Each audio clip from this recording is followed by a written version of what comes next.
ನಮಸ್ಕಾರ ಎಲ್ಲರಿಗೂ, ಹೇಗಿದ್ದೀರಾ ಫ್ರೆಂಡ್ಸ್? ಐ ಥಿಂಕ್ ಎಲ್ಲರೂ ಚೆನ್ನಾಗಿದ್ದೀರಾ ಅಂತ ಅಂದ್ಕೊಂಡಿದ್ದೀನಿ. Welcome back to our channel.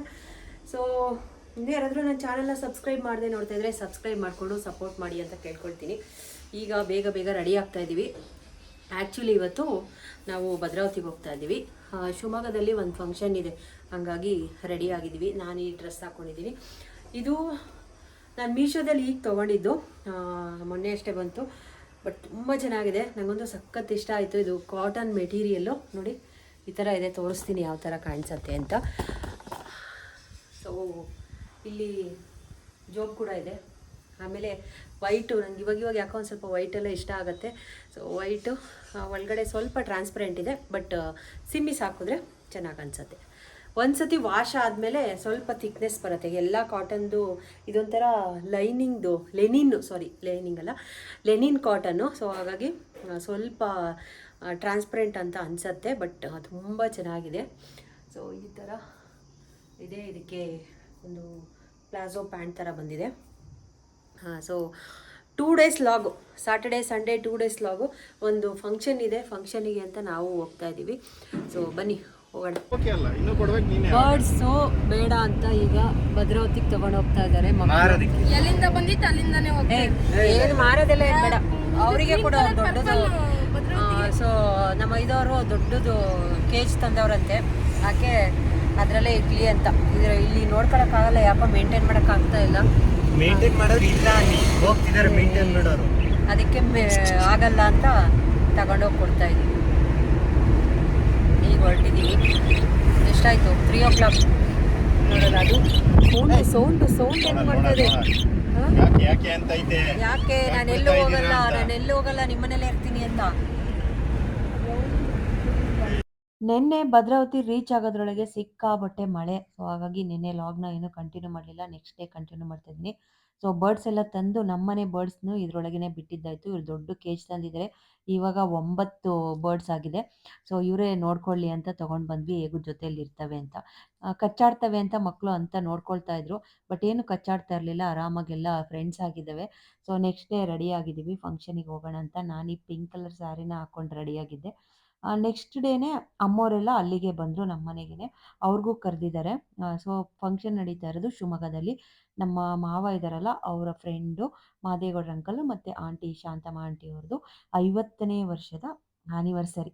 So ಅದಕ್ಕೆ ನಾವು ಎಲ್ಲರೂ ಮನೇಲೇ ರೆಡಿಯಾಗಿ ತಿಂಡಿಗೆ ಇಲ್ಲೇ ಬನ್ನಿ ಅಂದ್ವಿ. ನಮ್ಮ ತಮ್ಮವರೆಲ್ಲ ಅಲ್ಲಿಗೆ ಬೆಳಿಗ್ಗೆನೇ ಬಂದರು. ಸೊ ಎಲ್ಲರೂ ರೆಡಿಯಾಗಿದ್ವಲ್ಲ, ಹಂಗಾಗಿ ಒಂದಷ್ಟು ಫೋಟೋಸ್ ಎಲ್ಲ ತೊಗೊಂಡ್ವಿ. ಇದು ನಮ್ಮ ಅತ್ತೆ ಮನೆ ಭದ್ರಾವತಿ. ನಾನು ನಮ್ಮ ತಮ್ಮನ ಹೆಂಡತಿ ಎಲ್ಲರೂ ಆ್ಯಕ್ಚುಲಿ. ಸೊ ಹೊರಟ್ವಿ. ಹೋಗುವಾಗ ನಮ್ಮ ಶ್ರುತಿ ಹೇಳ್ತಾ ಇದ್ಲು, ಹೊಸ ದೇವಸ್ಥಾನ ಕಟ್ಟಿದ್ದಾರೆ ಕಾಲಭೈರವೇಶ್ವರ ಸ್ವಾಮಿದು, ಹೋಗೋಣ ಅಕ್ಕ ಅಂದಿವೆ ಅಂತ. ಇದು ಶಿವಮೊಗ್ಗ ಮತ್ತು ಭದ್ರಾವತಿ ಹೈವೇನಲ್ಲಿ ನಮ್ಮ ಮನೆ ದೇವರು ಕಾಲಭೈರವೇಶ್ವರ ಸ್ವಾಮಿ ಅಲ್ವಾ, ಹಂಗಾಗಿ ಅಲ್ಲಿ ಹೋಗಿ ಅರ್ಚನೆ ಎಲ್ಲ ಮಾಡಿಸಿದ್ವಿ, ಕುಂಕುಮಾರ್ಚನೆ ಮಾಡಿಸ್ಕೊಂಡು. ಸೊ ಹೋಗೋಣ ಅಂತ. ಯಾವಾಗಲೂ ಭಾನುವಾರದೊತ್ತು ಅವ್ರು ಹೋಗ್ತಾ ಇರ್ತಾರಂತೆ. ಸೊ ಚೆನ್ನಾಗಿದೆ, ಹೊಸದಾಗಿ ಕಟ್ಟಿರೋ ಅಂಥ ದೇವಸ್ಥಾನ. ನಾವು ಹೋಗಿ ಹೇಗೂ ಎಲ್ಲರೂ ರೆಡಿಯಾಗಿ ಹೋಗಿದ್ವಲ್ಲ, ಹಂಗಾಗಿ ಹೋಗಿ ಎಲ್ಲರೂ ಪೂಜೆ ಮಾಡಿಸ್ಕೊಂಡು ಅರ್ಚನೆ ಎಲ್ಲ ಮುಗಿಸ್ಕೊಂಡು ಹೊರಟ್ವಿ. ನಮ್ಮ ಭದ್ರಾವತಿ ಶಿವಮೊಗ್ಗ ಹೈವೇ ರೋಡ್ ಪಕ್ಕದಲ್ಲೇ ಇದೆ. ತುಂಬ ಚೆನ್ನಾಗಿದೆ. ಹೋಗಿದ್ದಕ್ಕೂ ಭಗವಂತನ ದರ್ಶನ ಆಯಿತು, ಅದೊಂದು ಖುಷಿ ಆಯಿತು. ಸೊ ದೇವಸ್ಥಾನ ಕಲ್ಲಲ್ಲಿ ಕಟ್ಟಿರೋ ಅಂಥದ್ದು, ರೋಡ್ ಸೈಡ್ ಪಕ್ಕದಲ್ಲೇ ಇದೆ. ತುಂಬ ಚೆನ್ನಾಗಿದೆ. ಹೋಗೊಂಥರ ಸಮಾಧಾನ ಆಯಿತು. ಒಂದು ಸ್ವಲ್ಪ ಹೊತ್ತು ಅಲ್ಲೇ ಕೂತು ಒಂದು 5 ನಿಮಿಷ ಎಲ್ಲರೂ ಹೊರಟ್ವಿ.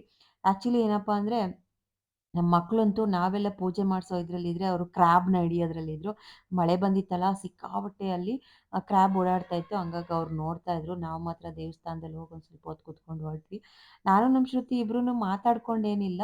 ಸೊ ಅವಳು ಪಿಂಕ್ ಸ್ಯಾರಿನ ಹಾಕೋಬೇಕು ಅಂತ ನೆನ್ನೆನೇ ಅಂದ್ಕೊಂಡಿದ್ಲಂತೆ. ನಾನು ಪಿಂಕ್ ಸ್ಯಾರಿ ಅಂತಲೇ ಅಂದ್ಕೊಂಡು ಇಬ್ಬರು ಒಂದೇ ಥರ, ಸ್ವಲ್ಪ ಚೇಂಜು, ಬಟ್ ಕಲರ್ ಒಂದೇ, ಪಿಂಕ್ ಹಾಕ್ಕೊಂಡಿದ್ವಿ. ಸೊ ನಮ್ಮ ಸುಧಾ ಡ್ರೆಸ್ಸೇ ಹಾಕ್ಕೊಂಡು ಬಂದಿದ್ಲು, ಮತ್ತು ಬೆಳಿಗ್ಗೆ ಬಂದಿದ್ದಲ್ವ ಅವರು, ಹಂಗಾಗಿ ಬೆಳಿಗ್ಗೆನೇ ಎದ್ದು ರೆಡಿಯಾಗಿ ಅಲ್ಲಿಂದ ಬರೋದ್ರೊಳಗೆ ಟೈಮ್ ಆಗುತ್ತೆ ಅಂತ ಡ್ರೆಸ್ಸೇ ಹಾಕ್ಕೊಂಡು ಬಂದಿದ್ಲು. ಸೊ ದೇವಸ್ಥಾನ ದರ್ಶನ ಎಲ್ಲ ಮಾಡಿಕೊಂಡು ಇಲ್ಲಿಂದ ಫಂಕ್ಷನಿಗೆ ಹೊರಟ್ವಿ. ಯಾರೆಲ್ಲ ಈ ಲಾಗ್ನ ನೋಡ್ತಾ ಇದ್ದೀರಾ, ಕಂಪ್ಲೀಟಾಗಿ ನೋಡಿ. ಪರಿಪೂರ್ಣವಾದ ಬದುಕು ಅರ್ಥಪೂರ್ಣವಾದ ಲಾಗು ಅಂತ ನನಗನ್ನಿಸ್ತು. ವಿಡಿಯೋನ ಎಡಿಟ್ ಮಾಡುವಾಗ ನಿಜವಾಗ್ಲೂ ಒಂದು ಕ್ಷಣ ಕಣ್ಣು ತುಂಬಂತು. ಹಾಗೆಯೇ ಇವ್ರನ್ನ ನೋಡಿದಾಗ ಮನಸ್ಸಲ್ಲಿ ಒಂದು ಖುಷಿನೂ ಇತ್ತು. ಸೊ ಗೊತ್ತಿಲ್ಲ ನಾವು ಇಷ್ಟು ದಿನ ಇರ್ತೀವೋ ಇಲ್ವೋ ಅಂತ. 50 ವರ್ಷ ಬದುಕ್ಬೋದು, ಆದರೆ ಆನಿವರ್ಸರಿನ 50ನೇ ವರ್ಷದ ಆನಿವರ್ಸರಿನ ನಾವು ಮಾಡ್ಕೊಳ್ತೀವೋ ಇಲ್ವೋ ಗೊತ್ತಿಲ್ಲ. ಭಗವಂತನಿಗೊಬ್ನಿಗೆ ಗೊತ್ತು. ನಾನು ಎಡಿಟ್ ಮಾಡುವಾಗ ಅನ್ಕೊಳ್ತಾ ಇದ್ದೆ, ಇವ್ರ ಥರನೇ ಆಯುಸ್ಸು, ಆರೋಗ್ಯ, ನೆಮ್ಮದಿ, ಸುಖ, ಶಾಂತಿ ಎಲ್ಲವನ್ನು ಕೊಟ್ಟು ಕಾಪಾಡಪ್ಪ ಅಂತ. ನಿಜವಾಗ್ಲೂ ಖುಷಿ ಆಗತ್ತೆ. ಆ ಆಂಟಿ, ಅಂಕಲ್‌ನ ನೋಡಿದಾಗ. ಒಂದು ಪುಟ್ಟ ಫಂಕ್ಷನ್‌ನ ಮಾಡ್ಕೊಂಡ್ರು ಸೆಲೆಬ್ರೇಷನ್ ಅಂತ. ಅದನ್ನ ಮಾಡ್ಕೊಳ್ಳೋದು ಎಷ್ಟು ಇಂಪಾರ್ಟೆಂಟೋ ನಮ್ಮ ಬದುಕು ಅಷ್ಟೇ ಸುಂದರವಾಗಿರ್ಬೇಕು. ಗಂಡ ಹೆಂಡತಿ ಅಂದಮೇಲೆ 108 ಜಗಳ, ಕುಸ್ತಿ, ಸಂಸಾರದ ಜಂಜಾಟ, ಬದುಕಿನ ತಿರಸ್ಕಾರ ಎಲ್ಲ ಇರತ್ತೆ. ಆದ್ರೆ ಅದೆಲ್ಲವನ್ನ ಮೀರಿ 50 ವರ್ಷ 50 ಇಯರ್ಸ್‌ನ ಕಂಪ್ಲೀಟ್ ಮಾಡೋದಿದೆಯಲ್ಲ, ನಾಟ್ ಎನ್ ಈಸಿ ಕಣ್ರಿ. ಅದ್ರಲ್ಲೂನು ಇವತ್ತಿನ ಟೈಮಲ್ಲಿ. ನಿಜವಾಗ್ಲೂನು ಅವ್ರು ಸ್ಟೇಜ್ ಮೇಲೆ ಬಂದು ಅವರಿಬ್ರೂನು ನಿಂತ್ಕೊಂಡು ನೋಡಿದಾಗ ಒಂದು ಕ್ಷಣ ನಿಜವಾಗ್ಲೂನು ಹೌದಾ! ಇಷ್ಟು 50 ವರ್ಷ ಮುಗಿಸಿದಾರಾ ಇವರು ಅಂತ ಅನ್ನಿಸ್ತಾ ಇತ್ತು. ಅಷ್ಟೇ ಪಾಸಿಟಿವಿಟಿ ಇದೆ. ಅಷ್ಟೇ ಖುಷಿ ಇದೆ. ಆ ಮುಖದಲ್ಲಿ ಇರೋಂಥ ನಗು ಆಗಿರ್ಬೋದು, ಅವ್ರಿಗಿರೋ ಅಂಥ ಎನರ್ಜಿ ಮುಂದೆ ನಾವೆಲ್ಲರೂ ಡ್ರಾಪ್ ಆಗ್ತಾ ಇದ್ವಿ. ನಿಜವಾಗ್ಲೂನು ಎಷ್ಟು ಚೆನ್ನಾಗಿದ್ದಾರೆ ಇಬ್ರೂನು ಅಂದ್ರೆ, ಒಬ್ರಿಗೊಬ್ರು ಅರ್ಥಪೂರ್ಣವಾಗಿ ಬದುಕ್ತಾ ಇದ್ದಾರೆ. ಅದು ಚೆನ್ನಾಗಿರ್ಲಿ. ಇನ್ನೊಂದಷ್ಟು ವರ್ಷ ಖುಷಿಯಾಗಿ ಆರೋಗ್ಯ ಕೊಟ್ಟು ಆ ಭಗವಂತ ಕಾಪಾಡಲಿ ಅಂತ ನಾನು ಕೂಡ ಕೇಳ್ಕೊಳ್ತೀನಿ. ನಾವು 3 ಜನನು ಅದೇ ಮಾತಾಡ್ತಾ ಇದ್ವಿ. ಒಂದ್ ನಿಮಿಷ. ಇವ್ರ ಫ್ಯಾಮಿಲಿದು ಒಂದು ಪುಟ್ಟ ಪರಿಚಯ ಮಾಡಿಸ್ತೀನಿ. ಆಂಟಿ ಅಂಕಲಿಗೆ 2 ಮಕ್ಳು. ಒಬ್ಬ ಗಂಡ್ಮಗ, ಒಂದು ಹೆಣ್ಮಗಳು. ಅವರಿಗೆ ಆ ಮಗನಿಗೆ 2 ಗಂಡ್ಮಕ್ಳು, ಮಗಳಿಗೆ 2 ಹೆಣ್ಮಕ್ಳು. ಇದೇ ಇವರ ಪುಟ್ಟ ಸಂಸಾರ. ಈ ಸಂಸಾರಕ್ಕೆ ಯಾರ ಕಣ್ಣ ದೃಷ್ಟಿನೂ ಬೀಳದೇ ಇರಲಿ ಅಂತ ಕೇಳ್ಕೊಳ್ಳೋಣ. ನಿಮ್ಗೆ ಗೊತ್ತಲ್ಲ ಸಂಸಾರ ಅಂದ್ರೆ ಏನು ಅಂತ, ಫ್ಯಾಮಿಲಿ ಅಂದ್ರೆ ಏನು ಅಂತ. ಸೊ ಇವಾಗಂತೂನು ಸಣ್ಣ ಸಣ್ಣ ವಿಚಾರಕ್ಕೆ ಗಂಡ ಹೆಂಡತಿ ದೂರ ಆಗೋವಂಥ ಟೈಮಲ್ಲಿ ಇವರು 50ನೇ ವರ್ಷನ ಮುಗಿಸ್ತಾ ಇದ್ದಾರೆ ಅಂದ್ರೆ ಯಾರಿಗೆಲ್ಲ ಖುಷಿ ಆಗಲ್ಲ ಹೇಳಿ? ಗಂಡ ಟೈಮ್ ಕೊಡ್ತಾ ಇಲ್ಲ, ಬ್ರಾಂಡೆಡ್ ವಸ್ತುಗಳನ್ನ ಕೊಡಿಸ್ತಾ ಇಲ್ಲ, ನಾನು ಕೇಳಿದ್ನ ತಂದ್ಕೊಡಲ್ಲ, ನನ್ನ ಬರ್ತ್‌ಡೇಗೆ ಗಿಫ್ಟ್ ಕೊಡ್ತಾ ಇಲ್ಲ, ನನಗೆ ಟೈಮ್ ಕೊಡ್ತಾ ಇಲ್ಲ, ಗೊರಕೆ ಹೊಡಿತಾ ಇದ್ದಾನೆ. ಸೊ ಯಾರ್ದ್ಯಾರ್ದೋ ಫೋನ್ ಕಾಲ್‌ನ ರಿಸೀವ್ ಮಾಡಿ ಮಾತಾಡ್ತಾನೆ. ಇಂಥ ವಿಷಯಗಳಿಗೇನೆ ಗಂಡ ಹೆಂಡತಿ ದೂರ ಆಗ್ತಾ ಇರ್ತಾರೆ. ಇದು ಒಂದಲ್ಲ, ನಾನು ಯಾವುದೋ ಒಂದೋ ಎರಡೋ ಹೇಳಿದ್ದೀನಿ. ಆದರೆ ಸಾವಿರಾರು ವಿಷಯಗಳಿಗೆ ದೂರ ಆಗ್ತಾರೆ. ಆದರೆ ಕಟ್ಕೊಂಡಿರೋ ಗಂಡಂಗೆನೆ ಪಕ್ಕದಲ್ಲಿ ಕೂತ್ಕೊಂಡು ಮೆಸೇಜ್ ಮಾಡೋದು, ಬೇರೆಯವರ ಫೋನ್ ಕಾಲ್ಸ್‌ನ ಎತ್ತಿ ಮಾತಾಡೋದು, ಗಂಡನಿಗೆ ಮೋಸ ಮಾಡೋದು, ಇಂಥ ಜಗತ್ತಲ್ಲಿ, ಇಂಥ ಟೈಮಲ್ಲಿರುವಾಗ ಇವರು 50ನೇ ವರ್ಷ ಮದುವೆ ಆಗಿ 50 ವರ್ಷನ ಕಂಪ್ಲೀಟ್ ಮಾಡಿ ಒಬ್ರಿಗೊಬ್ರು ಹೊಂದಾಣಿಕೆಯಿಂದ ಬದುಕ್ತಾ ಇದ್ದಾರಲ್ಲ, ಇದು ನಿಜವಾಗ್ಲೂ ಈಸಿ ಅಂತ ಅನ್ಸುತ್ತಾ ನಿಮಗೆ? ನನಗಂತೂ ಅನ್ಸೋದೇ ಇಲ್ಲ ಕಣ್ರಿ. ನೋಡ್ದಾಗಂತೂ ಸಿಕ್ಕಾಪಟ್ಟೆ ಖುಷಿ ಆಯ್ತು. ಮದುವೆ ಹುಡುಗ-ಹುಡುಗಿ ಥರ ಎಷ್ಟು ಎನರ್ಜಿಯಾಗಿ 75, 80 ವರ್ಷ, 70 ವರ್ಷ, ಮೋಸ್ಟ್‌ಲಿ 75 ವರ್ಷ ಇರ್ಬೋದೇನೋ ಅಂಕಲಿಗೆ. ಹೆಂಗೆ ಎನರ್ಜೆಟಿಕ್ ಆಗಿ ನಡ್ಕೊಂಡು ಬರ್ತಾ ಇದ್ರು. ಆಮೇಲೆ ಮೊಮ್ಮಕ್ಳುಗಳು ಯಾವ ಥರ ಹೇಳ್ತಾರೆ ಅದನ್ನೆಲ್ಲ ಕೇಳ್ತಾ ಇದ್ರು. ನನಗನ್ನಿಸ್ತು ಇವರಷ್ಟೇ ಹ್ಯಾಪಿಯಾಗಿ ಎಲ್ಲರ ಬದುಕು ಇದ್ರೆ ಯಾವ ಜಗಳನೂ ಬರೋದಿಲ್ವೇನೋ, ಡೈವರ್ಸ್ ಅನ್ನೋ ಪದಕ್ಕೆ ಅರ್ಥನೇ ಇರಲ್ವೇನೋ ಅಂತ ಅನ್ನಿಸ್ತು. ಹೌದಲ್ವಾ? ಎಲ್ಲ ಲಾಯರ್‌ಗಳು ಕೋರ್ಟ್ ಬಾಗಿಲನ್ನ ಮುಚ್ಕೊಂಡು ಹೋಗ್ಬಿಡ್ಬೇಕೇನೋ ಡೈವರ್ಸ್ ಕೊಡೋ ಲಾಯರ್‌ಗಳೆಲ್ಲರೂನು ಅಂತ ಅನ್ನಿಸ್ತಾ ಇತ್ತು. ಸೊ ಎಷ್ಟೊಂದು ಜನ ಫ್ರೆಂಡ್ಸ್ ಎಲ್ಲರೂ ಬಂದಿದ್ರು. ಇನ್ನೊಂದೇನು ಗೊತ್ತಾ? ಸರ್ಪ್ರೈಸ್ ಆಗಿ ಅಂಕಲ್ಲು ಒಂದು ಪುಟ್ಟ ಕರಿಮಣಿ ಚೈನ್‌ನ ಮಾಡಿಸ್ಕೊಂಡು ಬಂದಿದ್ರು. ಅದನ್ನ ಆಂಟಿ ಕೊರಳಿಗೆ ಹಾಕಿದ್ರು. ಅದಂತೂ ಫುಲ್ ಎಮೋಷನಲ್ ಆಗೋಯ್ತು. ಅವರು ಆಂಟಿಗೆ ಹೇಳಿರ್ಲೇ ಇಲ್ವಂತೆ. ಅದನ್ನ ನಿಜವಾಗ್ಲೂನು ಎಕ್ಸ್‌ಪೆಕ್ಟ್ ಮಾಡಕ್ಕಾಗ್ಲಿಲ್ಲ. ಎಲ್ಲರೂ ಖುಷಿಪಟ್ರು. ಸೊ ಆಂಟಿ ಏನ್ ಕಮ್ಮಿ ಇಲ್ಲ. ಅಂಕಲಿಗೆ ಒಂದು ರಿಂಗ್ ಮಾಡಿಸ್ಕೊಂಡು ಬಂದಿದ್ರು. ಅದನ್ನು ಕೂಡ ಅವರು ಸರ್ಪ್ರೈಸಾಗಿ ಅಂಕಲಿಗೆ ಹಾಕಿದ್ರು. ಸಖತ್ ಇಷ್ಟ ಆಯ್ತು. ಆಮೇಲೆ ಆಂಟಿ ಸ್ವಲ್ಪ ಮಹಿಳಾ ಸಮಾಜ ಅದು ಇದು ಅಂತ ಹೋಗ್ತಾ ಇರ್ತಾರೆ. ಜಾಸ್ತಿ ದೈವ ಭಕ್ತೆ. ದೇವ್ರನ್ನ ಜಾಸ್ತಿ ನಂಬ್ತಾರೆ. ಸೊ ಹಾಗಾಗಿ ಅವರು ಅವ್ರ ಫ್ರೆಂಡ್ಸ್‌ಗಳು ಎಲ್ಲಾರುನು ಮಸ್ತ್ ಮಜಾ ಮಾಡ್ತಾರೆ. ಅದ್ರಲ್ಲೂನು ಶಿವಮೊಗ್ಗ ಲೇಡೀಸ್ ಅಂತೂ ಫುಲ್ ಎಂಜಾಯ್ ಮಾಡ್ತಾ ಇದ್ರು. ಹಾಗೇನೆ ಸಿಕ್ಕಾಪಟ್ಟೆ ಅಪ್ಡೇಟು ಅಂತ ಅನ್ನಿಸ್ತಾ ಇತ್ತು. ಎಲ್ಲಾರುನು ಹೆಂಗ್ ಎಂಜಾಯ್ ಮಾಡಿದ್ರು ಗೊತ್ತಾ? ಡ್ಯಾನ್ಸ್ ಆಡೋದೇನ್ ಕೇಳ್ತೀರಾ? ಫೋಟೋಸು, ಸೆಲ್ಫಿ ಅಬ್ಬಾ! ಒಂದಾ? ಎರಡಾ? ಆಮೇಲೆ ಮೊಮ್ಮಕ್ಳುಗಳಂತೂ ಗೊತ್ತಾ? ಆ ಫೋಟೋಗ್ರಾಫರ್ ಅಂತೂ ಇನ್ನೊಂದ್ ರೌಂಡ್ ಮದ್ವೆನೇ ಮಾಡಿಸ್ತಾ ಇದ್ನೇನೋ, ಅಷ್ಟು ಚೆನ್ನಾಗಿ ಮಾಡ್ತಾ ಇದ್ರು. ಆಮೇಲೆ ಸ್ವೀಟ್ ಎಲ್ಲ ತಿನ್ಸಿದ್ರು. ಮುತ್ತು ಕೊಡ್ಸೋದ್ ಏನ್ ಹೇಳ್ತೀರಾ? ಎಲ್ಲದಕ್ಕೂ ಆಮೇಲೆ ನಾಚ್ಕೊಂತಾ ಇಲ್ಲ ಕಣ್ರೀ. ಎಷ್ಟ್ ಚೆನ್ನಾಗಿ ಅವ್ರು ಹೇಳಿದ್ದಕ್ಕೆಲ್ಲ ಆಂಟಿ, ಅಂಕಲ್ಲು ರಿಯಾಕ್ಟ್ ಮಾಡ್ತಾ ಇದ್ರು. ಉಂಗುರ ತೋರಿಸಿದ್ರು ನೋಡಿ ಇವಾಗ ಆಂಟಿ ಸರ್ಪ್ರೈಸಿಗೆ ಅಂಕಲ್‌ಗೆ ಉಂಗುರ ಹಾಕಿದ್ರು. ಅವರಿಬ್ರು ಬಾಂಧವ್ಯ ಹೆಂಗಿದೆ ಅಂತ ಅನ್ಸುತ್ತಾ? ಅವ್ರ ಮಧ್ಯೆನೂ ಜಗಳ ಬಂದಿರುತ್ತೋ ಏನೋ ಗೊತ್ತಿಲ್ಲ. ಬಂದಿರುತ್ತೆ ಗಂಡ ಹೆಂಡತಿ ಅಂದಮೇಲೆ. ಆದರೆ ಅದನ್ನೆಲ್ಲ ಮರೆತು 50ನೇ ವರ್ಷನ ಕಂಪ್ಲೀಟ್ ಮಾಡ್ತಾ ಇದ್ದಾರಲ್ಲ, ನಿಜವಾಗ್ಲೂ ಗ್ರೇಟ್ ಅಂತ ಅನ್ನಿಸ್ತು. ಸೊ ಅವ್ರ ಎನರ್ಜಿಗೆ ಒಂದು ಹ್ಯಾಟ್ಸ್ ಆಫ್ ಯು ಕಣ್ರಿ. ಗಂಡ ಹೆಂಡತಿ ಸಂಬಂಧ ಅನ್ನೋದು ನಿಂತಿರೋದೇ ನಂಬಿಕೆ ಮೇಲೆ. ಗಂಡನಿಗೆ ಹೆಂಡತಿ ಮೇಲೆ ಇರೋ ನಂಬಿಕೆ, ಹೆಂಡತಿಗೆ ಗಂಡನ ಮೇಲೆ ಇರೋ ನಂಬಿಕೆ. ಗಂಡ ಹೆಂಡತಿಗೆ ಮೋಸ ಮಾಡಬಾರ್ದು, ಹೆಂಡತಿ ಗಂಡಂಗೆ ಮೋಸ ಮಾಡಬಾರ್ದು. ಆಗಿದ್ದಾಗ ಮಾತ್ರ ಇಂಥ ಬದುಕನ್ನು ಬದುಕಕ್ಕೆ ಸಾಧ್ಯ ಆಗೋದು. 50 ವರ್ಷ ಅಲ್ಲ, ಇನ್ನು 60, 70 ವರ್ಷಗಳ ಕಾಲ ಸುಖವಾಗಿರೋದಕ್ಕಾಗೋದು. ಅದರಲ್ಲಿ ಒಂದು ಚೂರು ಬಿರುಕು ಬಿಟ್ರೂ ಎಲ್ಲರ ಬದುಕು ನಾಶ ಆಗತ್ತೆ. ಇಬ್ರು ಬದುಕು ಮಾತ್ರ ನಾಶ ಆಗೋದಿಲ್ಲ.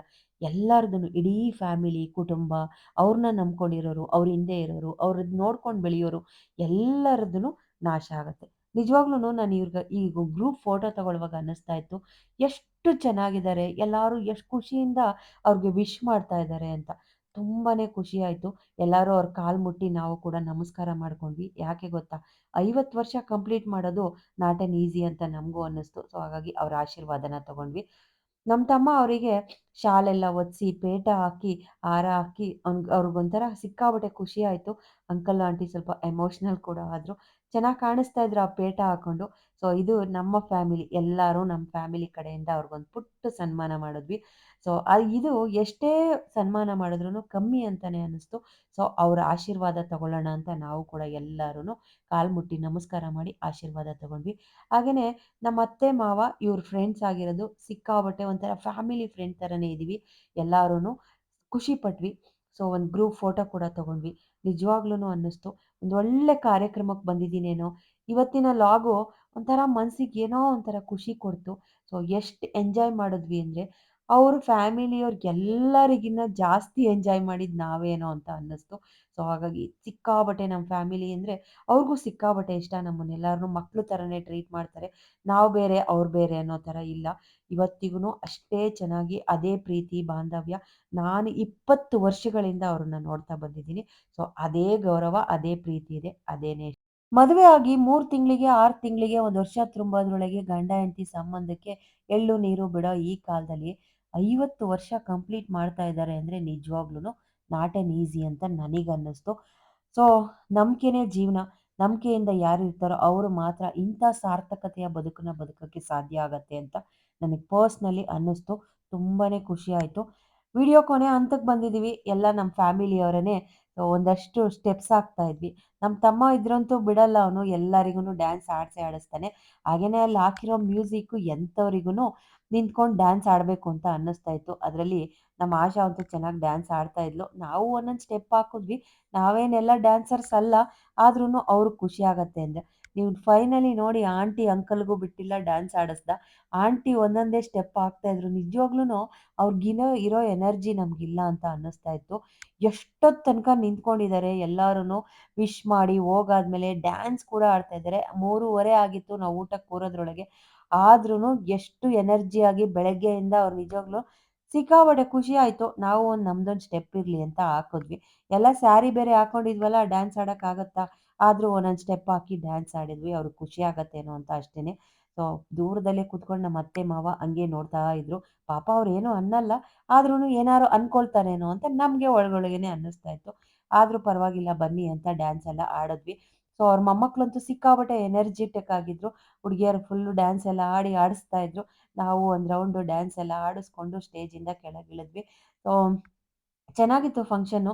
ಬೇರೆಯವ್ರು ಎಂಜಾಯ್ ಮಾಡಿದ್ರೋ ಇಲ್ವೋ ಗೊತ್ತಿಲ್ಲ. ಬಟ್ ನಾವು ನಮ್ಮ ಫ್ಯಾಮಿಲಿಯವರಂತೂ ಸಿಕ್ಕಾಪಟ್ಟೆ ಎಂಜಾಯ್ ಮಾಡಿದ್ವಿ. ಹೋಗಿದ್ದಕ್ಕೂ ಖುಷಿ ಆಯಿತು. ಈ ಲಾಗ್ನ ಮಾಡುವಾಗ ನಂಗೆ ಸಖತ್ತು ಖುಷಿ ಅಂತ ಅನಿಸಿದ್ದು ಅವರಿಬ್ಬರನ್ನ ನೋಡಿದಾಗ.